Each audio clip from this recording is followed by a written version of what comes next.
રાજ્યમાં ઉનાળાએ તેનો અસલી મિજાજ બતાવવાનો શરૂ કર્યો છે। રવિવારે રાજ્યના 8 શહેરોમાં સરેરાશ મહત્તમ તાપમાન 39 ડિગ્રીથી વધારે નોંધાયું। રાજકોટ 40 ડિગ્રી સાથે હોટેસ્ટ સિટી બની રહ્યું।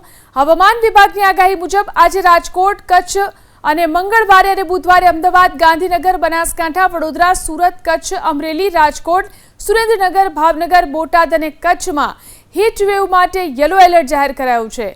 તો રવિવારે અમદાવાદમાં 39.4 ડિગ્રી તાપમાન નોંધાયું। સરેરાશ મહત્તમ તાપમાનમાં સામાન્ય કરતાં 5.2 ડિગ્રીનો વધારો થયો। તો આગામી 2 દિવસ અમદાવાદમાં ગરમીનો પારો 41 ડિગ્રી સુધી પહોંચવાની શક્યતા છે। રાજ્યમાં આગામી 3 દિવસ અનેક વિસ્તારમાં 40 ડિગ્રીથી વધુ તાપમાન નોંધાઈ શકે છે। હવામાન વિભાગ મુજબ ઉત્તર પૂર્વ દિશા તરફથી ફૂંકાતા પવનને લીધે રાજ્યમાં ગરમી વધશે। ખાસ કરી દરિયાકાંઠાના વિસ્તારોમાં ઉકળાટ અનુભવાશે।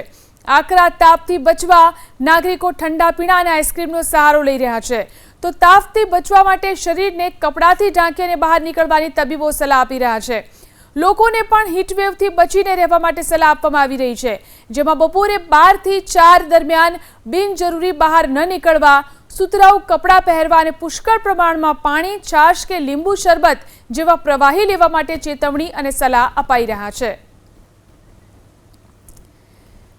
તો આગામી 2 દિવસમાં ભારે ગરમીનો પ્રકોપ શરૂ થઈ શકે છે, જેને લઈ અને ચેતવણી આપવામાં આવી રહી છે।